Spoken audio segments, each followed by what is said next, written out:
What's happening, guys? Jim the Game Guru. Okay, today a very unique game with Portal. If you guys have any experience with video games, you know that Portal is one of those unique games where it involves you to solve puzzles, getting through rooms, and have these little portal devices.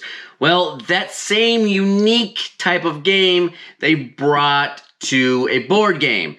It is a game about collecting cakes. Yes, the person with the most cakes at the end of the game within the laboratory wins the game. Now this game it has some serious unique mechanics to it. It's not too complicated. It's actually for the most part pretty simple, but I feel like a person that's really into board games and not a casual player will be able to actually read up on the manual and understand this game a little easier. I do feel like casual players can play this game, but you probably need somebody that has experience with board games to actually read up on this game. The mechanics are so unique. They have a lot of components with double sides that you can flip over at different times. The laboratory, which is the main setting in this game, is constantly changing from one side to another, which I find very interesting, very cool. Let's get into it. Let's go ahead and look at the components. Let's do a quick how to play. If you're new here, please consider subscribing or following. All right, let's take a look at some of the components that we have on the board for Portal.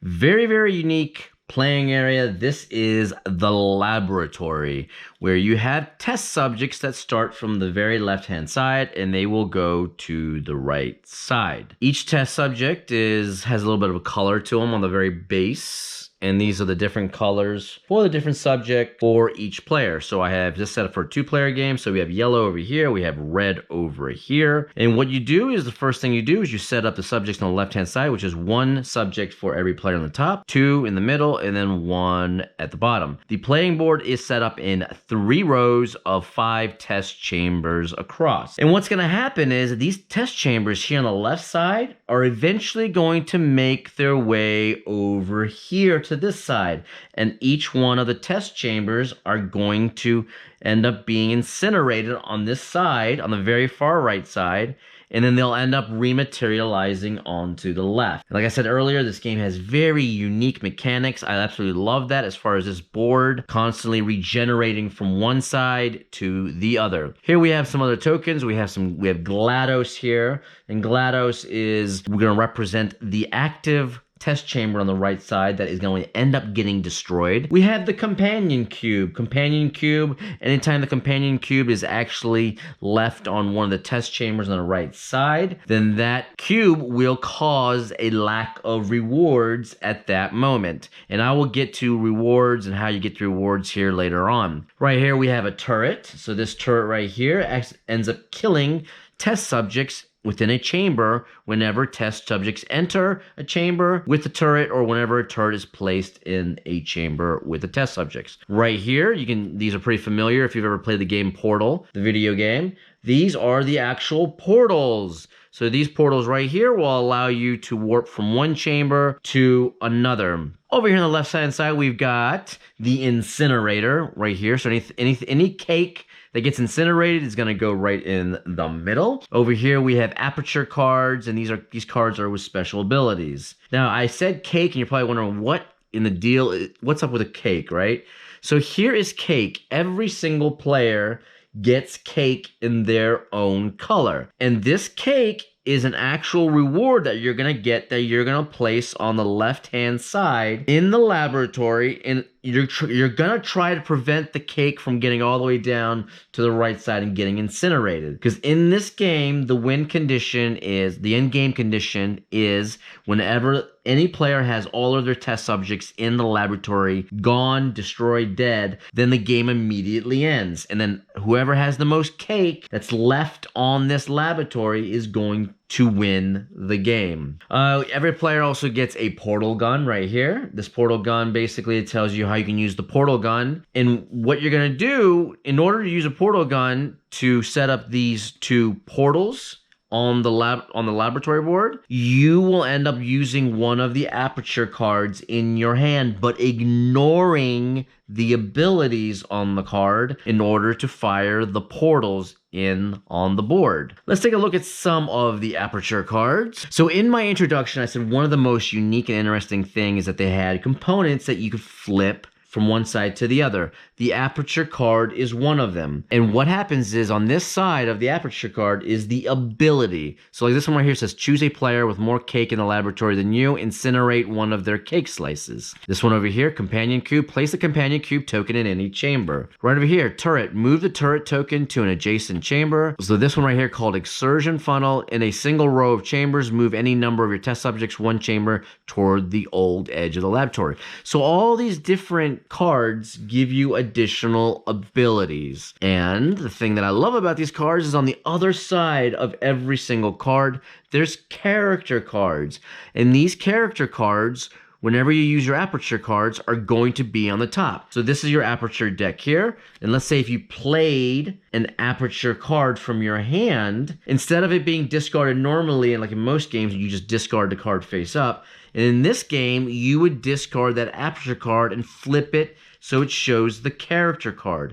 And that character card actually changes the rules in the game, which is really, really cool. And I love that because it has this kind of reward risk element in the game, because if you want, there's gonna be times where you're gonna want to play a card so bad, but then you play it and the other side can have a character that could totally screw you up, which is fantastic. So like something like this character here, Shell, once at the start of each player's turn, they may move one portal token to any chamber. Cave Johnson, to earn cake from an activated chamber, all test subjects in that chamber must be the same color. Let's go to another one down here. We'll kind of skip down. What do we got here? Bendy. Once at the start of each player's turn, they may move one of their test subjects to an adjacent chamber. So all of these character cards have these different abilities. Franken Turret. Once at the start of each player's turn, they may swap one aperture card with another player's card. So it's cool that they involve these crazy abilities and crazy rules every time someone plays an aperture card and reveals a character. Now let's say if you had one character here and then somebody else put another character on top, the character on top is the active ability for the game. In the incinerator is going to go your cakes. Anytime cakes get incinerated from the board, they're going to go in here. And anytime you have cakes that get incinerated, they do not come back to a player, because you have to be careful not to have any incineration of your cake. Now, if your test subject end up going to the very end and getting incinerated, no big deal. They come back into a pool, which you can pull from later on. Now, let's take a look at the test chambers here and take a look at the anatomy. When you set up your 15 chambers here, these are the ones you're going to use in the game. 3 chambers are not going to be used in the game. They're just going to get returned back to the box. But let's just take a look at the anatomy of them so you can see what's up. So they're very plain, as you can see. And this chamber right here, if this one becomes the active incinerated chamber on the far right side, this will give reward to any player that has the most test subjects in this chamber, and then these are the rewards up here. So this particular one is going to give 2 test subjects and a cake as a reward. And the thing that's really cool is that these are double-sided, just like the aperture cards. Eventually what's going to happen is you're going to get your test subjects down to the very end. And then when they get down to the very end, you can choose which test chamber you want on your turn to incinerate and recycle. And what happens is when you recycle a test chamber at the end and you have the most test subjects in there, you will get the reward. And after you get the reward, these will disappear, and then the test chamber will come out like this, if I can do this just right, and you flip it. And then once you flip it, you will replace the test chamber on any of the rows. You can put in any of the rows. The only rule is that you cannot have one of the rows down to 2 test chambers. So every row has to have 3 chambers or more. All right, so that was that's all of the components on the table. Now let's get into some of the gameplay. How do you play this game? So what I'm going to do through this simulated playthrough is I'm going to control the 2 players. We're going to do a 1v1, and I'm going to try to get them down as much as I can. And once I get down here and I show you the recycling, I will stop at that point, because by then you'll know how to play the game. Okay, so let's go ahead and start off with player 1. So player 1 is yellow, and then they can move any of their subjects. Now whenever you move your test subjects, you have to move them as a group. So I can move 2 of these adjacent to an adjacent test chamber, or I can move 1. You cannot move 1 and then move the other one someplace else. That is an illegal move. So whenever you move your test subjects, you have to move them all together as one. So for player 1, I think I'm going to do that. I'm going to move them over here just like that. Now you notice I don't have any aperture cards in my hand for player 1. That's because the way you can get an aperture card or another test subject, if you want, to put on the board is you only move 1 test subject on the board. Anytime you only move 1, that will give you the ability to get another test subject or get an aperture card in your hand. Okay, so player 1, they moved their 2 people over. I didn't have an aperture card in my hand to deploy, and as you can see right here, it goes into turn actions. And this big board with the incinerator lists all your turns that you can do throughout your turn. But even though there's nothing down here on the right side, I still have to activate one of these test chambers. That is a rule in the game. So I'm going to activate this one, and I'm going to go ahead and recycle it, and we're going to flip it. So we're going to flip it, and it goes over here now on this side. This side of the board is called the old edge of the laboratory. This one is called the new edge. And typically whenever you activate one of the test chambers on the right side, you're going to end up putting GLaDOS on one of those, and that is kind of like the indicator that you are going to activate that for rewards and scrap it and recycle that. But in this playthrough, I'm not going to do that. I mean, it's just 1v1, so it should be fairly straightforward. Okay. Oh, you know what? I got to put these other 2 test subjects back that I removed earlier in my. So red is supposed to have 2 in here as well. Oh, they were right here actually. Now, red's going to go, they're going to go ahead and they're going to move their 2 up there. They don't have any of their hand to actually deploy, so they're going to go ahead and activate another chamber. So what they're going to do is, since yellow went first, they're going to go ahead and nuke this, because this gives yellow 2 cakes if they ever get there before red does. So they're going to go ahead and recycle it, put it over here. Now yellow is going to go, and they'll go ahead and move 1 over like that. And since they moved only 1, they can choose to get another test subject if they want from their supply, or they can choose to get an aperture card. I think they're going to go ahead and get an aperture card. They're going to draw from the top.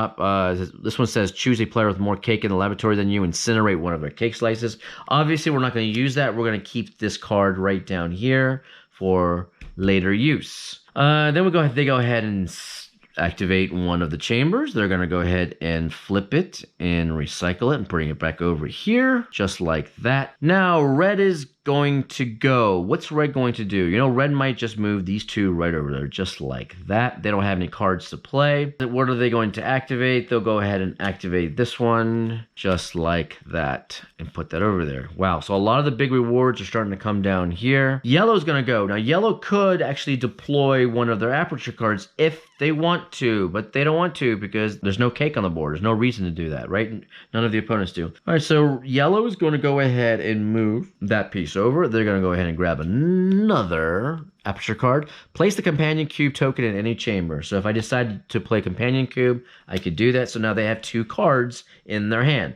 Now, realistically, you're probably going to hold it in your hand like this. I don't know, maybe somehow, or hide it or something. But for this simulated play, I'm just going to keep them down like that. Okay, so they went in and grabbed their card. They're not going to play anything. So let's go ahead and flip this chamber over and bring it down here. So I'm going to have to move this over a little bit. So one thing you're probably going to have to do when you play this game is you're constantly going to have to move the laboratory over, unless you have a huge table that you can end up having all these test chambers sprawled across the edge. So red's going to go. Now they're going to go ahead and move 1 up like that. They're going to grab their own aperture card. This allows them to move a turret token into an adjacent chamber. What are they going to do now? They're going to have to activate a test chamber. They're going to go ahead and activate this, flip this over.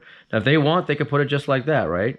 kind of continue that one to be super huge in the laboratory. So yellow's gonna go. I think what they're gonna do is they're gonna go ahead and play the companion cube. Place the companion cube token in any chamber. Now when they do that, on their turn, they have to flip that over, and there's a character. So this character is Opera Turret. Once at the start of each player's turn, they may choose to incinerate 2 of their cake slices to immediately end the game. Because remember, the end condition in this game is to nuke all of your test subjects so you can end the game and have the most cake left on the board. Actually, I don't know why I put that there. It's supposed to be up like that. If you have the advantage of having way more cake on the board and you can nuke 2 and end the game immediately to win, then this character comes in handy, but I don't think anyone's really going to do that. All right, so they grab the companion cube. They're gonna go ahead and put the companion cube right here. And why are they gonna put the companion cube on here? Because if red decides to activate this and incinerate this, they get no rewards. Rewards are absolutely voided out. So I could actually nuke this one right now and red would get nothing, which is probably going to be a good play for me. So I'm going to do that.